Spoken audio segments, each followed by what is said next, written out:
కూటమి ప్రభుత్వం అధికారంలోకి వచ్చి ఏడాది మాత్రమే అయినప్పటికీ వైఎస్ఆర్సీపీ పార్టీ త్వరలోనే ఎన్నికలు అన్నట్లుగా వరుస పర్యటనలతో ప్రచారాల పేరుతో దూసుకుని పోతోంది. గతంలో ఘోర పరాజయాన్ని చూసిన వైసీపీ పార్టీ మరలా పునరావృతం కాకుండా ఉండేందుకు దానికి అనుగుణంగా గట్టిగా ప్లాన్ చేస్తున్నట్లు తెలుస్తోంది. దీనిలో భాగంగా ఆయా నియోజకవర్గాల్లో బలమైన నాయకులను నియమించేందుకు ఇప్పటి నుండే ప్రయత్నాలు చేస్తున్నట్లు సమాచారం. అంతేకాకుండా త్వరలో రాబోయే జమిలీ ఎన్నికలపై జగన్ ముందస్తుగానే వ్యూహాలను ప్లాన్ చేస్తున్నట్లు సమాచారం. ప్రస్తుతం వైసీపీ పార్టీలో జమిలీ ఎన్నికల గురించి తీవ్రంగా చర్చ జరగడమే కాకుండా ఖచ్చితంగా జమిలీ వస్తుందన్న నమ్మకంతో జోరుగా పార్టీ కార్యక్రమాలు నిర్వహించే పనిలో ఉన్నట్లు తెలుస్తోంది. అయితే ఈ జమిలీ ఎన్నికలు 2027వ సంవత్సరం చివరిలో గాని లేదంటే 2028 మొదట్లో ఎన్నికలు ఉండే అవకాశాలు ఎక్కువగా ఉన్నాయని ప్రచారం జరుగుతోంది.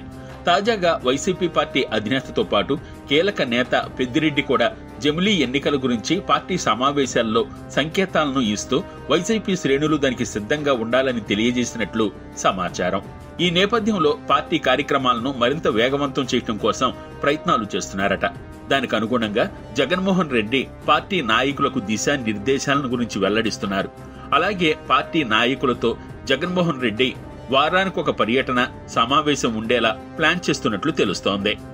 జగన్ ఈ ఎన్నికలను దృష్టిలో ఉంచుకుని ఒకవైపు వరుసగా సమావేశాలను నిర్వహించడమే కాకుండా తరచూ పరామర్శలు, పర్యటనలు చేస్తున్నారని చర్చనీయాంశంగా మారింది.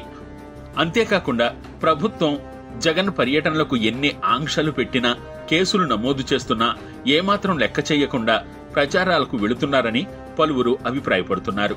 జమిలీ ఎన్నికలు జరుగుతాయని చాలా కాలం నుండి ప్రచారం జరుగుతున్నప్పటికీ కేంద్రం నుండి ఏ విధమైన అధికారిక ప్రకటన రాలేదు.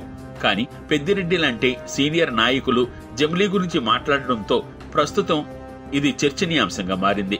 ఏదేమైనా జమిలీ ఎన్నికలు ఉన్నా లేకపోయినా ఈ వరుస పర్యటనల ద్వారా వైసీపీ పార్టీ ప్రజల్లో మరింత పుంజుకుంటుందని పార్టీ నాయకులు అభిప్రాయపడుతున్నారు.